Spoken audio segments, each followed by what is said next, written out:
আমার ছোট্ট সোনা, হোস্টেলে কি খাই বা না খাই? খাও বাবা খাও, তোমার মা আজকে ভালো মন্দ রান্না করেছে, খাও বাবা খাও। এই নাও একটু মাংস নাও। হ্যাঁ কই গো, একটু লবণ দিয়ে যাও তো। দিচ্ছি গো দিচ্ছি। রাহুল, ও রাহুল। খাওয়ার সময় বাবা চলে আসলো। বেলা গড়িয়ে বিকেল হতে চললো, আমাকে কিছু খেতে দে বাবা। এখন তোমার জন্য খাবার কোথায় পাবো? তোমাকে খাবার দিতে পারবো না। দুপুরে তো তোরই খাবার দেওয়ার কথা ছিল। এই নাও লবণ নাও। ও তাই নাকি? আমার তো মনেই ছিল না, তোমার জন্য রান্না করেনি মনে হয়।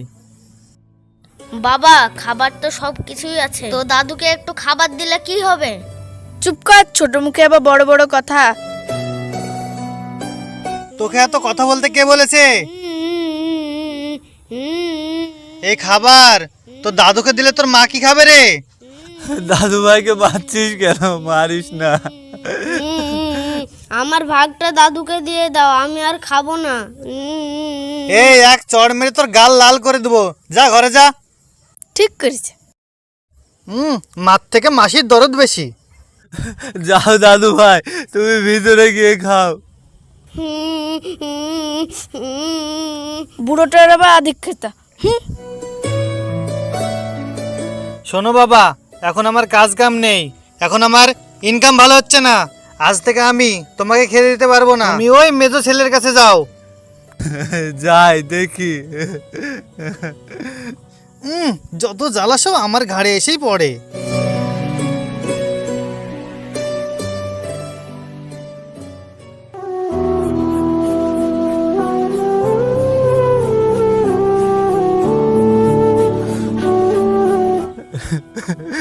রশিদ, বৌমা কোথায় রে?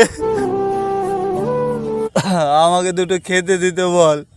তোমার বৌমা নেই, আর তুমি আমার কাছ থেকে খাবার চাইছো কেন? আজকে না তোমার বড় ছেলে খাবার দেওয়ার কথা। খোকা, তোর বড় ভাইয়ের কাছে গিয়েছিলাম, তোর বড় ভাই বলল খাবার দিতে পারবে না। তাহলে আমি বা তোমাকে খাবার দিতে যাব কেন? তাতে আমাদেরই তো 2 কেজি চালের ভাত লাগে। আমি তো সংসার ঠিক মতো চালাতে পারি না, আর তোমার বৌমা কি তোমার জন্য ভাত রান্না করে বসে আছে নাকি? শুধু ভাত থাকলে একটু দে না বাবা, আমি না হয় কাঁচা লঙ্কা দিয়ে খেয়ে দেবো। বলছি না ভাত নেই, এখন যাও তো, শান্তিতে একটু থাকতেও দেয় না, যত সব ন্যাকামো।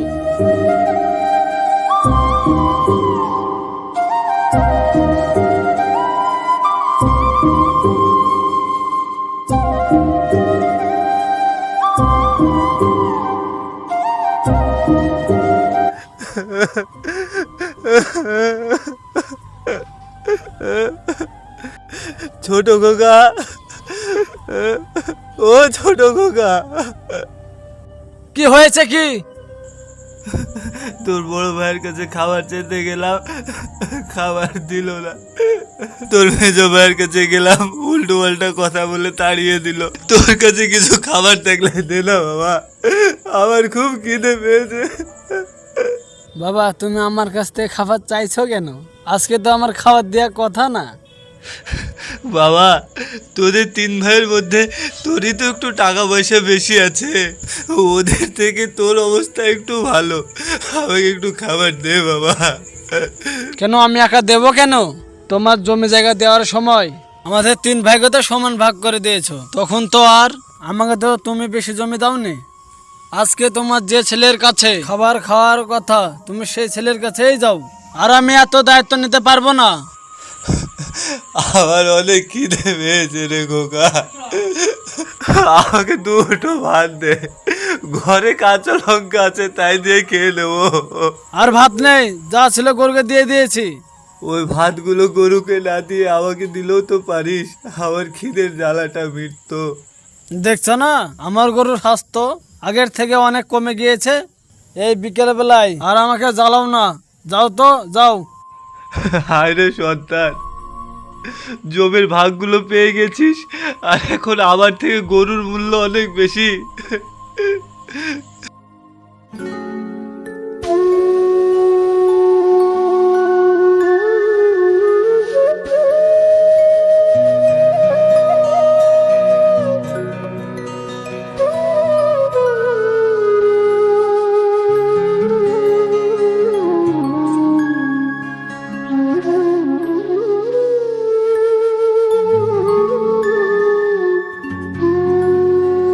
চাচা, থালা হাতে করে নিয়ে কোথায় যাচ্ছেন?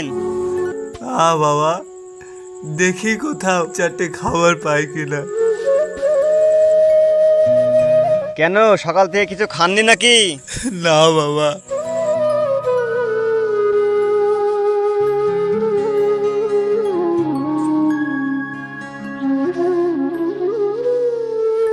কি তাই নাকি? চলেন আমাদের দেখছি।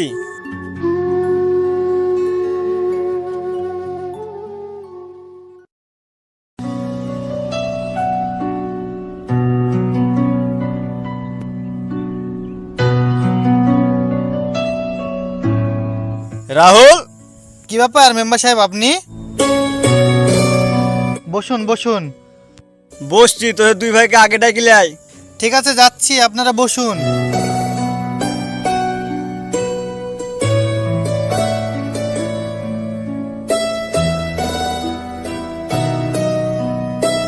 মেম্বার সাহেব এই তো ডেকে নিয়ে এসছি এদেরকে। ঠিক আছে, তোরা বস। আচ্ছা, তোমাদের তিন ভাইকে বলছি, তোমরা কি দুপুরে খাওনি না না খেয়ে খালি পেটে আছো? হ্যাঁ খেয়েছি তো। তোমরা খেয়েছো তো এই বৃদ্ধ লোকটাকে দুমুটো খেয়ে দিতে পারো নি? এই বৃদ্ধ লোকটা তোমাদের কাছে এতটাই বোঝা হয়ে গেছে, সেই সকাল থেকে একটু খাবারের জন্য থালা হাতে করে রাস্তায় রাস্তায় ঘুরে বেড়াচ্ছে। ভাবতেও অবাক লাগছে। তোমরা তো শিক্ষিত জোয়ান ছেলে, শুনো তোমাদেরকে একটা কথা বলি। সৃষ্টিকর্তা বলেছে বাবা মায়ের সাথে তোমরা ভালো ব্যবহার করো। বাবা মায়ের পায়ের নিচে সন্তানদের জান্নাত। মেম্বার সাহেব আমাদের ভুল হয়ে গেছে। আমার হাত ধরতে হবে না, তোর বাবার হাত ধরে বল। বাবা আমাদের ভুল হয়ে গেছে, ক্ষমা করে দাও। একজন বাবা তার সন্তানের জন্য কতভাবে অবদান রেখে যায়, তার হিসেব কেউ কখনো দিতে পারবে না। বাবাকে ভালোবাসুন। আজ হয়তো তার ক্ষমতা আছে, তিনি আপনাকে আগলে রাখছেন, কিন্তু তার দুঃখের সময়ে আমাদেরও উচিত তার পাশে থাকা, তার সেবা করা। কারণ স্বার্থ ছাড়া কেউ যদি আমাদেরকে ভালোবাসেন, তিনি হলেন বাবা।